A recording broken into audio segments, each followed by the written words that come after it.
Let's start a new chapter. This is organic chemistry. In this lesson, we'll be looking at the basics that we have in the organic chemistry. Let's start with the definition. What is organic chemistry? Organic chemistry is a branch of chemistry that deals with the study of hydrocarbons, such as their composition, synthesis, reaction, and physical properties. What do we know about hydrocarbons? Hydrocarbons are the compounds which are made up of carbon and hydrogen. Together, when they make compounds, they are called hydrocarbons. Their basic skeleton is made up of carbon, so the number of carbon and hydrogen must be higher as compared to any other element if there is any. The most important thing is that the basic skeleton should be made of carbons. The one thing that we have to look at in the organic chemistry is the hydrocarbon naming. How do we name hydrocarbon compounds? There is a very important concept of hydrocarbon naming which is called nomenclature. So we'll be looking at the easiest nomenclature or the easiest naming of the hydrocarbons. The compound name of any hydrocarbon is based on two things. The first one is called the prefix, which is the starting part of the compound, and the second is the suffix, which ends the name of the compound. The prefix tells you the number of carbon atoms. So whatever is the number of carbon atoms in any compound, that will be the prefix. And the suffix will tell you the compound family. To which family does it belong? We have numerous hydrocarbon families. We have numerous compound families in which we fix the in which we place these compounds, these hydrocarbon compounds, and that tells you the suffix. Okay, so let's start with the suffixes. Now suffixes, as I said, they are basically the representative of the carbon atoms. So whatever the number of carbon atoms, according to that we'll be having the starting name of the organic compound. Let's suppose we have one carbon atom. So for one carbon atom, the compound will start with meth. For two carbon atoms, the compound will start with eth. For three, the compound will start with prop. For four, we have but. For five, we have pent. For 6 carbon atoms, we have the compound starting with hex. For 7, we have hept. 8 will start with oct. 9 carbon compound will start with non, and the 10 carbon compound will start with dec. So you have to remember these by heart. We have the organic families, of course. As I said, the suffix is because of the organic family to which the hydrocarbon belongs. So we have these families: alkanes, alkenes, alkynes. These are the simplest families. Then we have alcohols, carboxylic acids, aldehydes, ketones, amines, and amides. So for alkanes, the suffix will be okay. For alkanes, what are alkanes? Alkanes are the compounds that have only single bond between the carbon atoms. So all those compounds in which carbon have single bonds, they belong to the family of alkanes. If you have a double bond between any carbon atoms in the compound, that will belong to alkene family. If you have a triple bond between carbon atoms, the compound will belong to alkyne family. If you have the functional group OH, what are functional group? I'll tell you later on, but right now just remember that alcohols have OH. So whenever you have OH bonded to carbon atoms, that is alcohol. The carboxylic acids have a group COOH. This group is called carboxylic acid group, and they make carboxylic acids. The aldehydes have CHO. So whenever you have carbon bonded with hydrogen as well as oxygen, the compound will be aldehyde, and this group is called aldehyde group. If you have carbon with double bond oxygen bonded to that carbon, the compound will be called ketones, and this group C double bond O, or carbon bonded to oxygen, this group is called keto group or ketone group. The amine group is represented by NH2. So whenever you have NH2 in the compound will be amine, and this NH2 group is called amine group. The amine groups are basically, you have a carbon bonding to the oxygen, and you have NH2 group as well as with that carbon. So the compound is called amide, and the group is called amide group.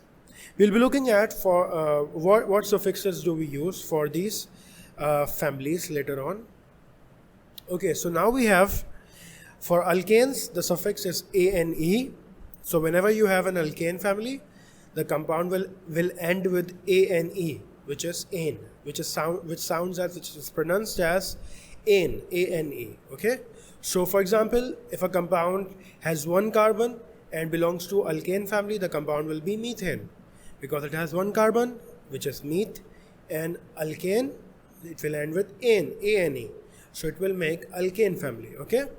So for alkenes we use ene, for alkynes we use yne, for alcohols we use ol or ol. For carboxylic acids, the suffix will be oic acid. Aldehyde group will be al. Ketones, the suffix will be one. For amines, the suffix will be amine, and for amides, the suffix will be amide. Let's look at the example so that it will make it clear for you how do we use the prefixes and suffixes together. We have a compound here. You have how many carbon atoms in this? You have 1, 2, 3, 4 carbon atoms in total we have in this compound. What functional group do you see in this? You see OH, and OH is ol because it is alcohol. So from alcohol we extract ol, all. Okay, this will be used as suffix, and the prefix will be, of course, the number of carbon atoms. How many carbon atoms do we have in this? We have 4 carbon atoms, and because of that the prefix will be but.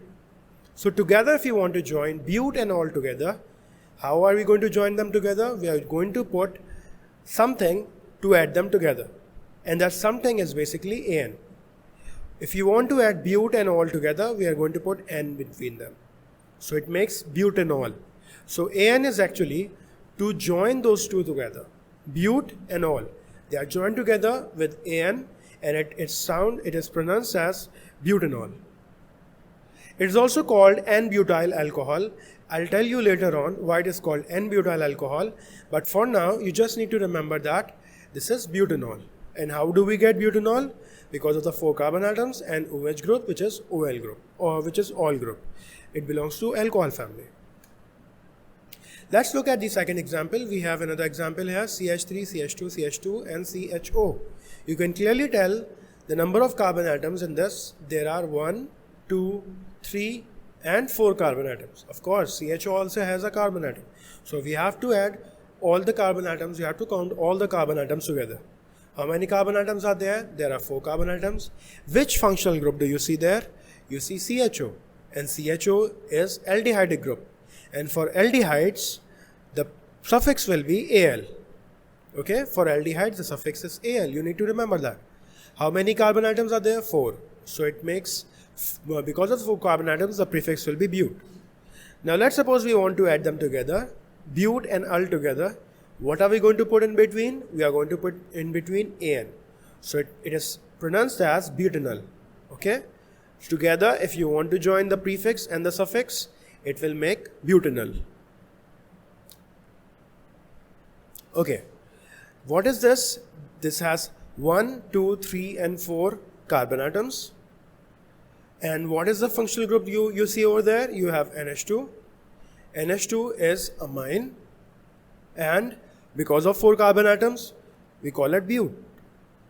If you want to add the two together, we're going to add them together by putting something that joins them together, and we know that it is an. So once we add them together, it becomes butanamine. Okay, so prefix always is added with the suffix by using an. It is also called N-butyl amine. I'll tell you later on why do we call it N-butyl amine. Later on, we'll be discussing this whole. Let's look at another example so that it makes very, very clear to you how we add the suffix and the prefix together. We have another compound, and this has how many number of carbon atoms? 1, 2, 3 and 4. So in total, we have 4 carbon atoms. And what is the functional group? The functional group is COOH, which is the carboxylic group. We have learned this. Carboxylic groups always end with oic acid. So the prefix used, the suffix used will be OIC, oic and acid. And the prefix will be the number of carbon atoms. How many carbon atoms are there? There are 4 carbon atoms. So it is but. Now let's add the prefix and the suffix together. It makes butanoic acid. Here are few more examples. I hope these examples are clear that I have given you. Let's thoroughly review these examples as well. We have the first example. This is propanol. Why prop? Because there are 3 carbon atoms. Why OL Because it is alcohol group. Ethanoic acid. The third one is propanamine. The fourth one, guess what is it? It is hexanoic acid. And the last one, guess what is it? It is propanamide. I hope the examples were clear enough. We'll be looking at more complex nomenclature. We'll be looking at more complex naming of the organic compounds in the later on slides and the later on lessons. But till now, make these things clear so that you get to know how complex the nomenclature be in the future. This is the simplest nomenclature, and I hope it was helpful. If it was not helpful, you can ask me in the comment section below. I'll be there to help you out. Meet you in the next lesson.